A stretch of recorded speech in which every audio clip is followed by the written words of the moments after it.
Today marks the start of Modern Horizons spoiler season, and I have to say, this set is shaping up to be pretty interesting. It has a nice mix of nostalgic and new when it comes to the card designs. Magic. I am a wizard! History. I'm an old wizard! The magic historian. My bones hurt. Greetings, owners of fine luxury cardboard rectangles. My friends, we are here today to have a nice look at Modern Horizons 2. It's the end of the week and the beginning of Modern Horizons spoiler season. Like I said, there is a really interesting mix of nostalgic and new when it comes to the cards that are available here. So we're just going to dive right in and start with Grief, all right? Which admittedly isn't a great way to start anything now that I think about it. But Grief is a very interesting card. So Grief is 2 black and 2 for a 3/2 elemental incarnation. Now this one is mythic rare and for obvious reasons once you really start to break down what you get. So 4 mana gets you a 3/2 creature with menace. When Grief enters the battlefield, target opponent reveals their hand. You choose a non-land card from it. That player discards that card. And here's where it gets really crazy. I mean, 4 mana for a 3/2. When it enters the battlefield, look at your opponent's hand, make them pitch a card. It's like, all right, that's okay. But by the time you get it out, whoop-de-doo. Like 4 mana is a lot, especially in a format like Modern in terms of if you had to wait until like the 4th turn. But here's where it gets crazy. It's the Evoke ability, where you exile a black card from your hand. If you don't know what Evoke is an alternate casting cost with a particular condition attached to it. So how it works is when you evoke a creature, you put it into play, but then you immediately sacrifice it. So instead of paying this creature's casting cost, you can exile 1 black card from your hand, and then Grief will enter play, and a sacrifice trigger will go on the stack saying sacrifice Grief, but also the other trigger will go on the stack saying look at your opponent's hand, choose a card, and make them discard it. So this is literally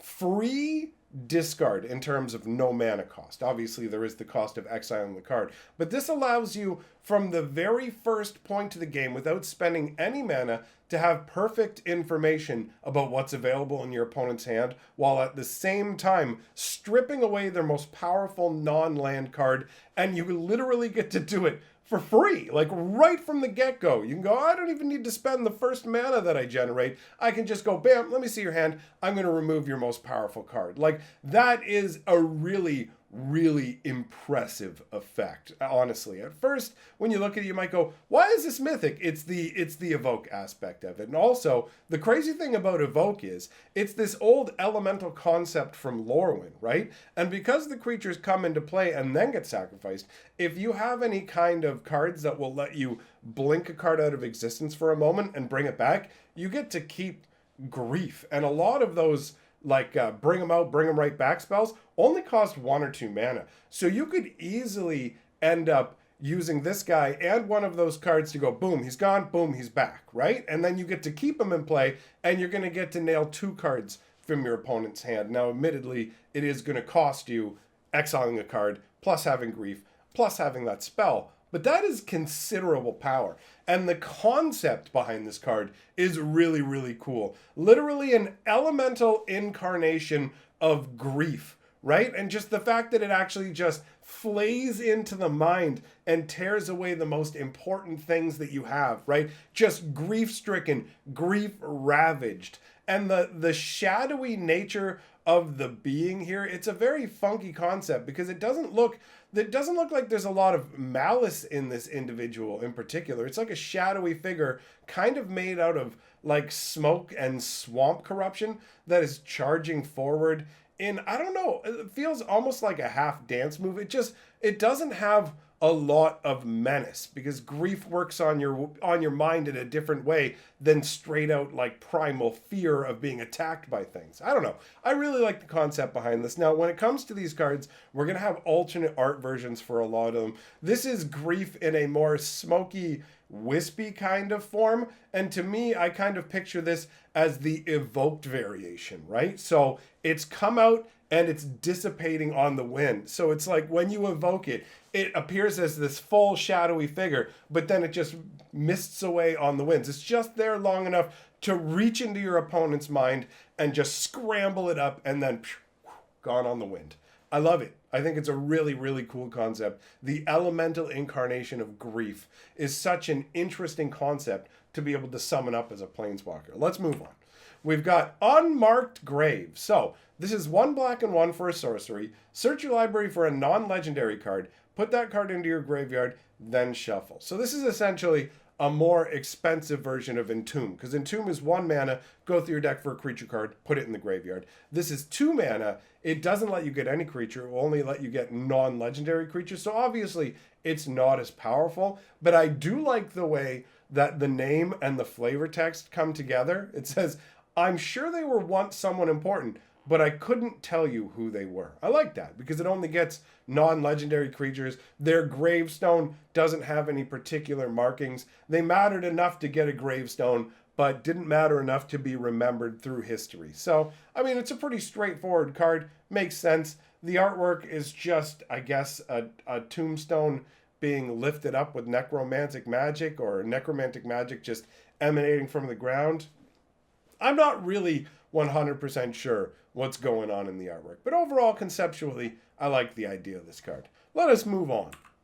So we've got Flametongue Yearling. Now this is what I was talking about when I said a nice nostalgic nod, right? So Flametongue Yearling is 2 red for a 2/1. It's got multi-kicker of 2 generic. So for every 2 extra mana you spend when casting this, you get to kick it that many times. So Flametongue Yearling enters the battlefield with a +1/+1 counter on it for each time it was kicked. So if you kicked it once, you're going to have a 3/2. If you kicked it twice, you're going to have a 4/3, and so on. And so when Flametongue Yearling enters the battlefield, it deals damage equal to its power to target creature. And you can see the Kevu here in the artwork with his... He looks kind of he looks a little goofy, right? He's down by the water side going, "Ba-ba," and spewing out his little bit of flames because he's just a little baby. He's just a wee little baby Flametongue. I really like the way the terrain looks like behind him, the mountains. He's out on the rock with the water splashing up. It's a very nice look to it overall. Now, when I said it was a nostalgic nod, it's literally a young version. Keep this in your mind what this looks like. Bam, check it out.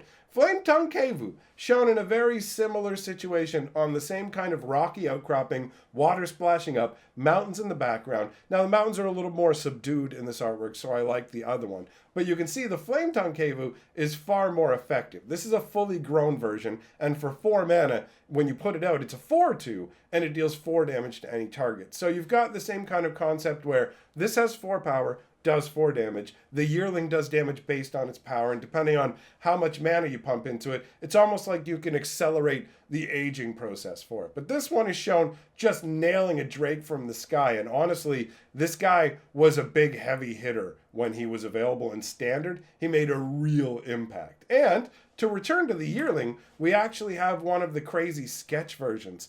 I really like these sketch variations. It's funky how it's done, right? The artwork is in black and white, and there's just this kind of reddish, it's like paper rubbings or whatever when they do it with, what do they do that with?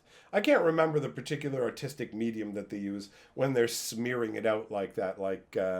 Anyways, you know what I'm talking about when you look at it. It's got that kind of art school vibe where you rub a little like pastel on there and then just choop, choop, choop, choop, stretch it out with your thumbs. I may sound like a ridiculous madman, but in my head, I know what I'm saying. It's got that unfinished art vibe to it, and I dig it. Let's move on. So we've got Thrasta Tempest Roar. We're getting into big fat mono greenness. Now we're talking my language. So 2 green and 12 mana for a gigantic dinosaur. A 7/7 dinosaur. This spell costs 3 less to cast for each other spell cast this turn. That isn't normally something you would expect to see on a green spell, right? That feels very much like it would either be blue or red, really. That's how it feels to me. So, 7/7, trample and haste. Trample over planeswalkers. We actually talked about that recently in the video about how that was going to be one of the abilities and how it worked. So it says this creature can deal excess combat damage to the controller of the planeswalker it's attacking. which is really funky. So if you send this thing 7/7 swinging into a planeswalker that only has 3 or 4 loyalty, boom, you're going to get to spill more over to the opponent. So I definitely enjoy that as a concept. Just this dinosaur who won't be denied. Not only does he trample, he literally tramples over planeswalkers too. Nothing can stop this barreling engine of doom. And Thrasta Tempest Roar has hexproof as long as it entered the battlefield this turn. So the first turn you put it out, they can't even target it, and you just get to go rumbling down the battlefield. And you can see Thrasta here just getting blasted by lightning. I assume just getting energized, you know, like all this lightning, and Thrasta's just like, yeah! That's the vibe I get, you know, like it just feels like, I guess maybe the idea is Thrasta can literally just absorb magical energy from spells that you're casting. And it's like, boom, thanks for the free mana, bro. And then you're like, no problem, discount cast. It's all right. It's all right. That's not a bad ability. I mean, 12 mana is a lot, but at the same time, you got a couple other spells. You can knock the casting cost down considerably. You cast like 2 1-cost guys, and all of a sudden you've chopped 4 mana off, and now you can put them out for 8. It's still a lot, but you get what I'm saying. It's not too hard to meet those conditions, especially if you have a deck based around casting a ton of different spells. So Thrasta is pretty cool to me. And then we have the alternate extended art version of Thrasta, where it's, I don't know, I mean, you can see it's still, there's lightning blasting down in the background and lightning coming out of the eyes, but I don't know, it just doesn't feel as intimidating or maybe as immense as the other artwork. What is it? When I take a look here, maybe it's just the perspective, because for this one, we're down on the ground looking up, right? You can see that. And then from here, we're kind of like off to the side more. And so it doesn't make Thrasta feel as big. Honestly, when I look at this, it feels more like a 4/4. You know what I mean? It's still awesome artwork. It just doesn't have the same sense of scale, but still very expertly done. Now, let us move on to the next card, which is a reprint of Cabal Coffers. This was originally an uncommon, and I didn't notice until just now they made it a mythic rare. That is an unnecessary upshift. Cabal Coffers is an incredibly powerful card, don't get me wrong, but I feel like moving it up to mythic is a tad bit too far. You know what I mean? It's a really strong card though, right? It's a land, 2 and tap it, add 1 black mana for each swamp you control.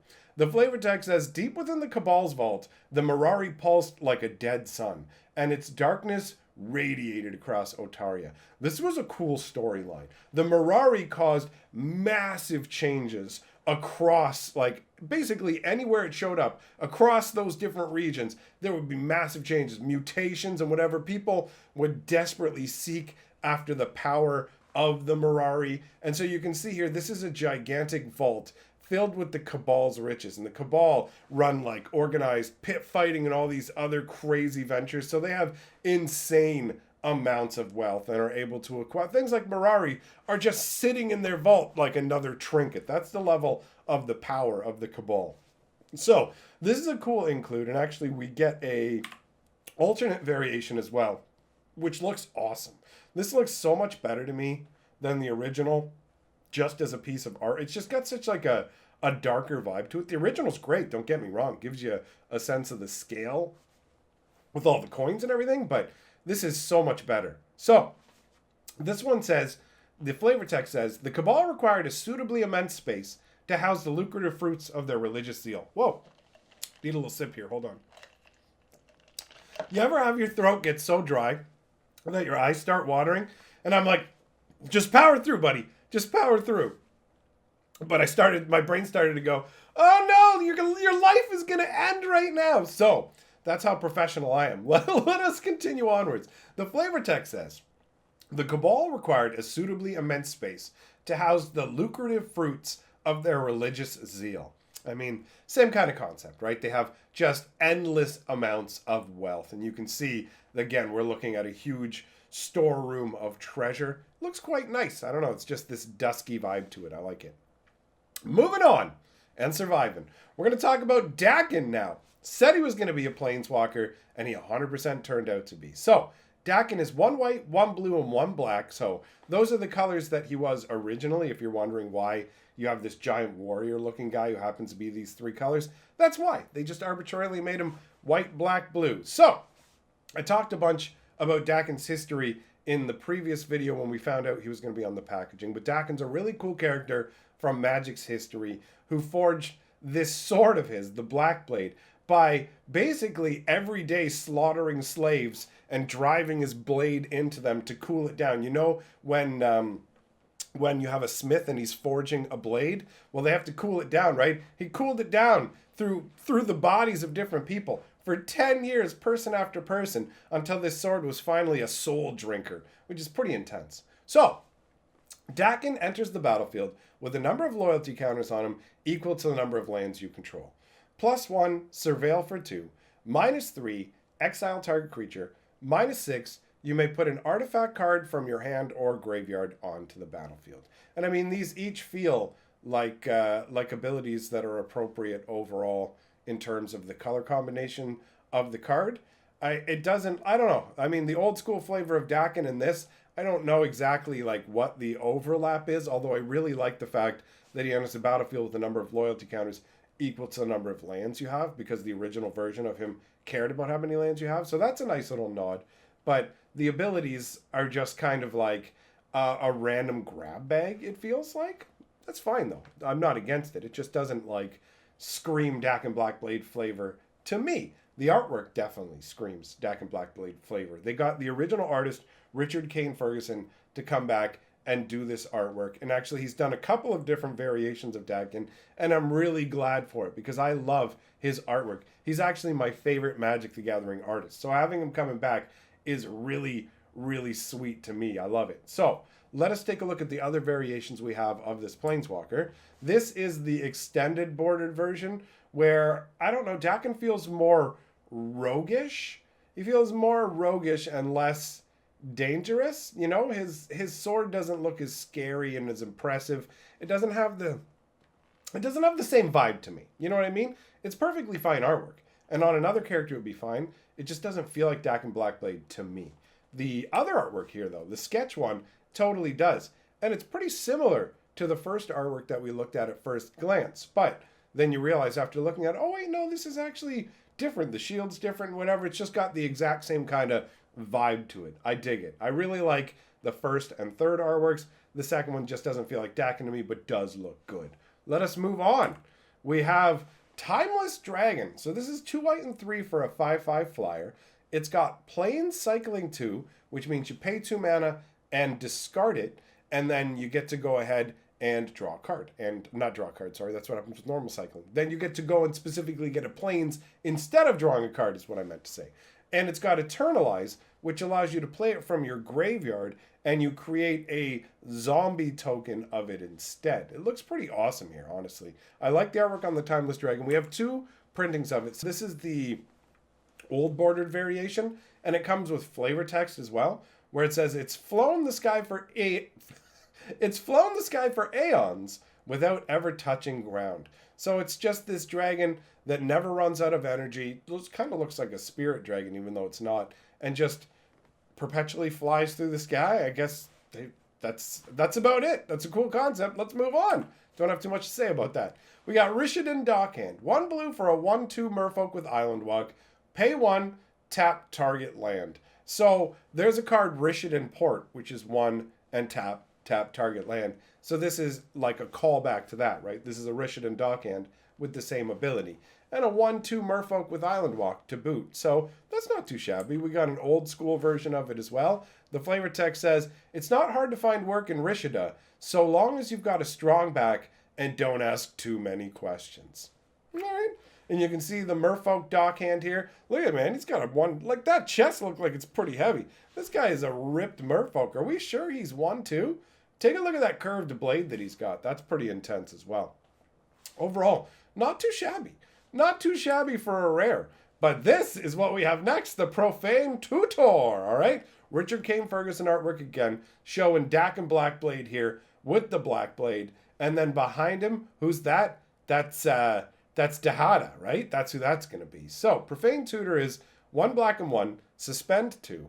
And so what happens is you suspend it, and then 2 turns later, each upkeep, you're going to remove a counter from it. When you remove the last counter from it, then you get to cast the spell without paying anything. That's why there's no casting cost on it. So you have to wait 2 turns, but then it tutors up for free. And actually we have another variation of it here as well with the flavor text, and it says, as Daken forged the Black Blade for Gaedrone Dehada, he unwittingly forged himself into her schemes. And it's true, she steals the sword from him and she jams it into his shadow.